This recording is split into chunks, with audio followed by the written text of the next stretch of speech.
Anong mensahe ang kailangan marinig ng mga Taurus sa period na to? Pwedeng nangyayari na itong magiging reading o mangyayari pa lang. Kung hindi man para sa inyo itong magiging reading, edi baka para sa someone na malapit sa inyo o kakilala nyo mismo. Baka may lumabas na gender mamaya, gawin nyo na lang energy, masculine at feminine energy. Pwede rin naman na huwag nyo nang pansinin ang gender. Hindi ko masasabi kung anong magiging reading, kung positive ba o negative. Depende sa kung anong mapipick up kong energy. Walang masama kung papanorin ang sun, moon at rising sign. Kasi baka man sa mga yan ay mag-resonate na sa sitwasyon nyo. So, meron tayo ditong Queen of Pentacles, Temperance, at Ace of Cups. So, maraming pwedeng possibility. Sabihin natin, may iba sa inyo na nanay na, tapos may nakaaway sila for some reason. Pero malaki chance din na ang nakaaway nila or makakaaway pa lang ay karelasyon, kasi may Ace of Cups dito na pwedeng may ginalaman sa reawakening ng feelings in a way na baka maayos pa o malaki chance na maayos pa. Kasi lalabas lang naman to kung may gulo eh. Okay? So, dadating yung new romance. So, dyan papasok yung kiss and makeup.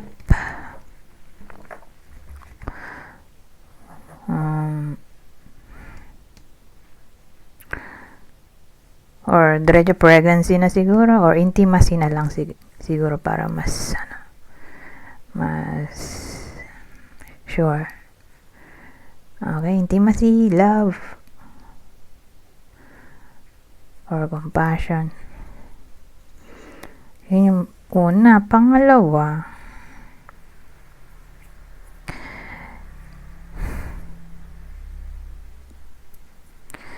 ang nakakaaway nila ay probably, or makakaaway pa lang, ay boss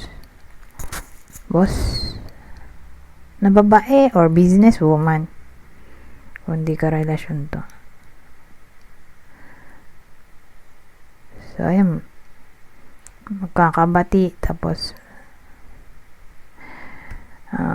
magiging friends sila ulit.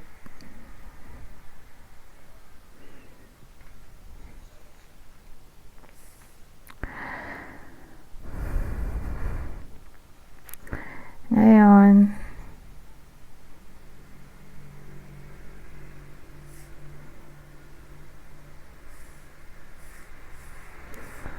tama na yan. Hindi na ako papangatla. Punta na lang tayo sa susunod.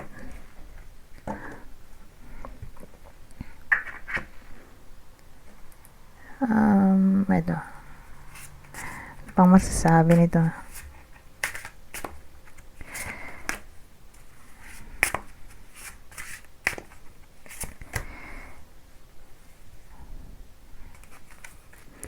So, meron tayo. 8 of Spades. Saka, 2 of, ano nga ba ito? 2 of Clubs. Mukhang tayo dito may nagbabadyang problema. Lalo na kung may kinalaman sa any form ng temptation, tukso. Yung kumbaga, masarap pero bawal. So, ngayon kung hindi maiwasan yon, hindi mapigilan ng sarili, nagawin pa rin ang something na toxic.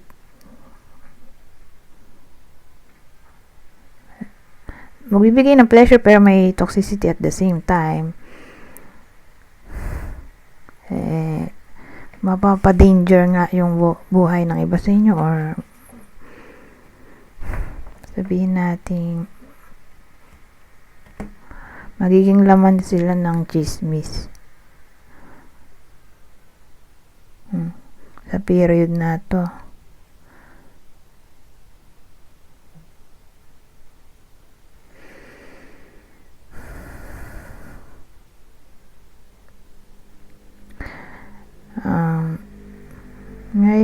away sa mga magkakaibigan. Pangalawang senaryo. Pwede rin, no? Na pwedeng magpa-disappoint sa iba sa inyo. So, beware sa mga possibility. So, again, pag ganitong combination, medyo challenging. Asahan na encounter ang iba sa inyo ng mga kung ano-ano problema. Okay? Na kailangan maging matapang. Harapin ito. Okay? Para mag-end na agad. Kaya lang,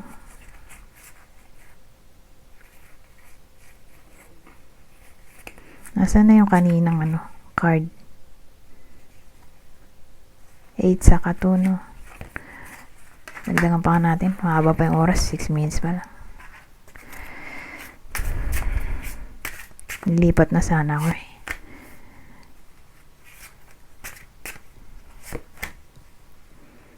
Ano to? Jacob Hearts. Jacob Hearts saka King of Hearts.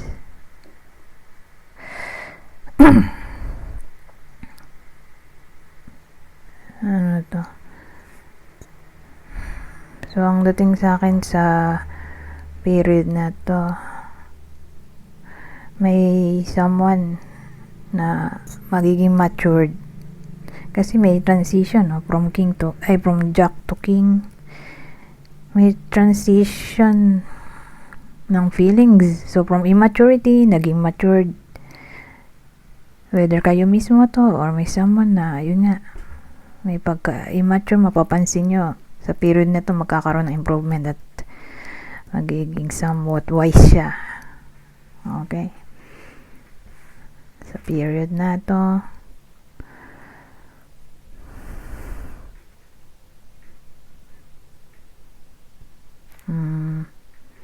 o sabihin natin, may fear of commitment or lack of commitment. So, whether nangyayari na to, mangyayari pa lang na baka maka-encounter ang iba sa inyo. May encounter silang taong ganun na parang may commitment issues.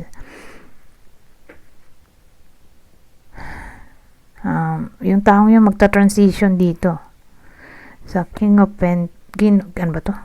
Hearts. Sa pagganyan, magiging matured na yung tao sa pag-handle ng feelings.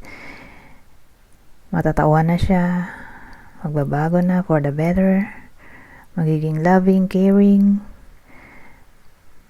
mag-stick na siya sa feelings niya o partner. So, magiging somewhat kind siya. Kind and respectful.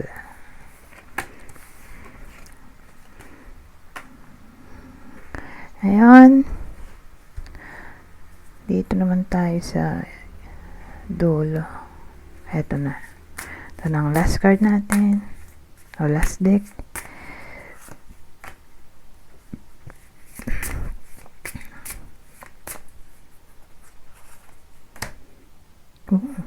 Eto, ganitong mga combination, ano yan?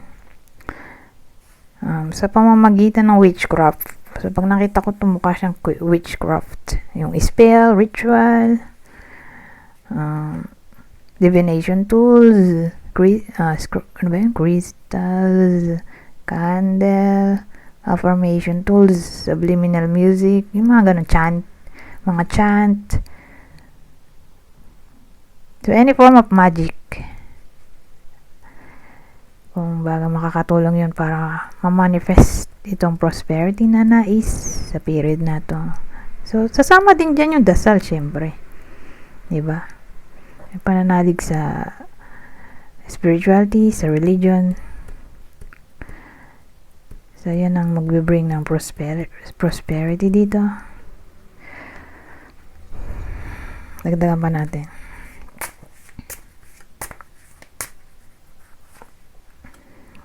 change.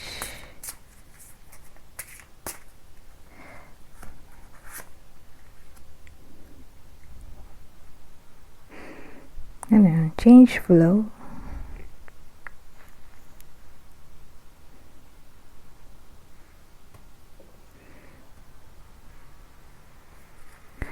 Well, ang dating sa akin, so sa period na to, hindi in-encourage ang change. Kumbaga, makukuha tong change siguro after ng period na to. Pero sa period na to, kailangan muna mag-go with the flow. Yun yung process. Mag-go with the flow, tapos after 6 months, ayun. Yung award-reward sa pag-go with the flow, edi yan, makukuha tong change na gusto. So, example, magre-resign na ba? Sa period na to, toxic dun sa workplace. Hindi ba? Hindi na-encourage yan. So, again, dun makukuha tong improvement after ng period na to. Na buti na lang hindi muna nag-resign kasi magkakaroon pala ng big change after ng period na to. So same thing dun sa relationship na yun nga hindi na-encourage ang separation kahit na toxic na yung partner. Who knows? Baka magbago pa yung partner after 6 months o period na to. Yun nga, mapapaisip na lang in the end na buti na lang di nag-give up agad-agad kasi may big change nga na maaaring mangyari. Kung maghihintay, para siyang patience, may gano'n naman sa patience. Pag may tiyaga, may nilaga. Anyways, hanggang dito na lang. Goodbye for now.